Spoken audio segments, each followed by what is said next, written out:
I think I'm destined to do unscripted Hitman videos every now and again.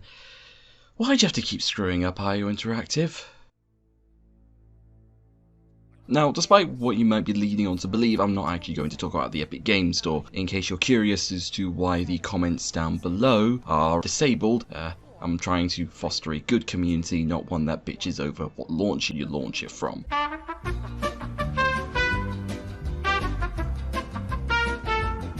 Anyway, this is a cautionary tale in releasing a game mode no one asked for, and no one really is sad to see go. Well, maybe a few people.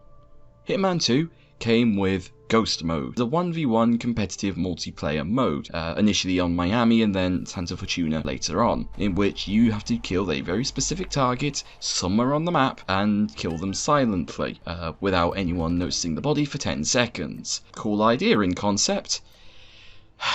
Very flawed in execution. The maps were very obviously not made for the mode. Like, it's hard to describe how annoying the levels can be to work around, and how stupid some of the map decisions are. Like, it's quite obvious Santa Fortuna was never made for Ghost Mode to begin with, and Miami only works as well as it does because it's meant to be an easy-ish level to begin with, because it's the second level of the game. Hawke's Bay is basically a tutorial level. This entire game mode reeks of just an experiment, a forced-in addition from an outside force that was banking on people liking multiplayer games, I think.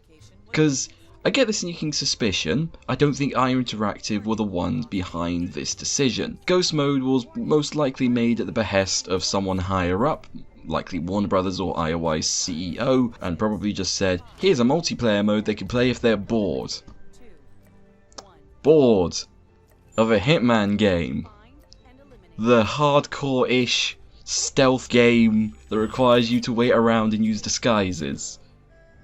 Yeah, people weren't bored of the game. People still aren't bored of the games. People aren't bored of blood money, okay? People respect Absolution to some degree. How do you think people react to 2016 2 and, let's be perfectly real here, Hitman 3? Who knows? Maybe I'm wrong there. This game mode didn't need to exist. Whoever was in charge of greenlighting this decided to go the route of Square Enix forcing the Breach mode into Deus Ex Mankind Divided, the crappy free-to-play thing that was added at the behest of Deus Ex Mankind Divided internally, if reports are to be believed.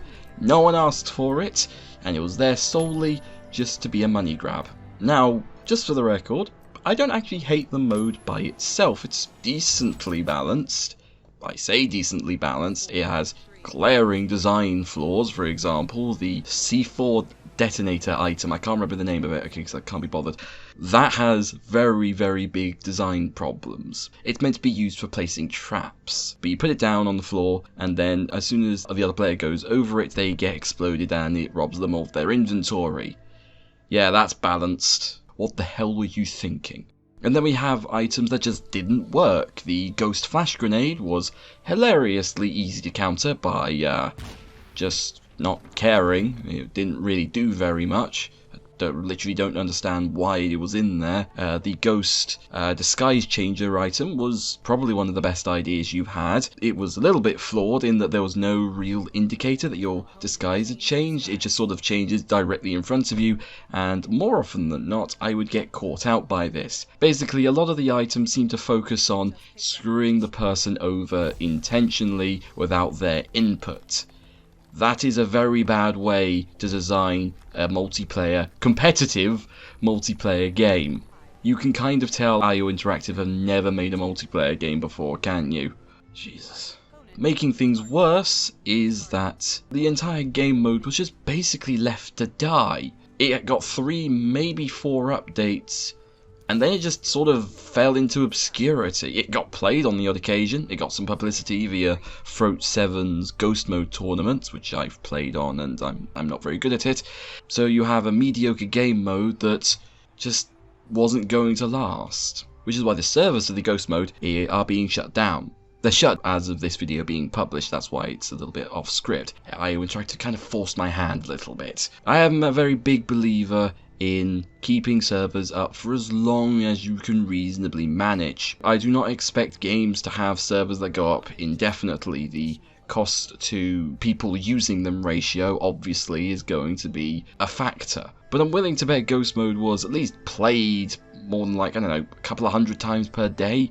On all platforms, I should probably clarify. Now, the theory at the time was basically that IO Interactive were just short on funds and they just needed to get rid of the servers so they could, you know, have more money. Bit of a weird theory when you think about it, when they already have servers for other games like Hitman 2016 and Hitman 2, which arguably cost more to maintain considering they have a very large database of players. They can't really turn those off so easily. This didn't make much sense, to be honest, but about a week later the more popular theory, because of course it was that the Epic Games Store was the reason, which probably has more credence, to be completely fair to the whole Epic hating crowd. The theory being that Epic doesn't properly allow for crossplay. It does, but only if the system itself is not tied to the Epic Games launcher. Basically, you can't use the friend system on Epic Games with Steam's friends list unless you have a third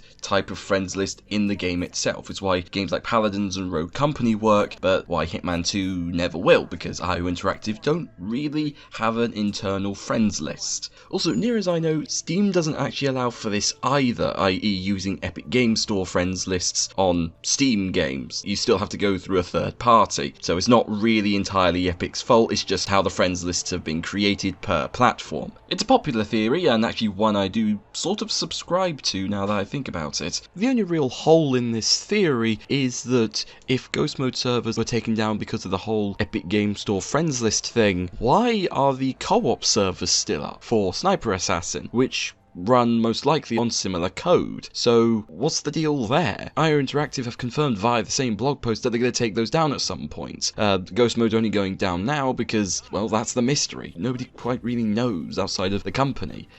So this is a little bit weird. So maybe Epic has nothing to do with it at all and it's just poor timing. I should probably clarify that I don't think this was an Epic mandated change. It was more likely a rushed decision by IO Interactive themselves because it just happened way too fast for that to be the case. Maybe I'm wrong, but I have no way of knowing, and frankly I don't really care to know because it doesn't change the fact that Ghost Mode really shouldn't have existed. Kind of feels like it existed just to say, we have multiplayer now. Just to get people who aren't into stealth games, I guess? I mean, it failed horribly at that because there are some parts of Ghost Mode that force you to go loud. Good job on that. Even with the original rule set, by the way, which you had to tweak so that didn't happen. Watch Outside Xbox's video, it's linked up in the right if you're curious, where they kind of abused the system unintentionally because it was very easy to abuse back then. So, what's my advice for IO Interactive? Don't make unnecessary stuff, IO Interactive. If you're going to make a multiplayer game mode, then actually update it, instead of just leaving it to die. Make sure you have the actual resources to do the thing you want to do. If this was a genuine art experiment, fine. That's entirely possible, but I don't think it was. I think this was someone higher up trying to get more people to play Hitman 2. I've got nothing more else to say really, aside from, and with that, thank you very much for listening to this very weird ramble.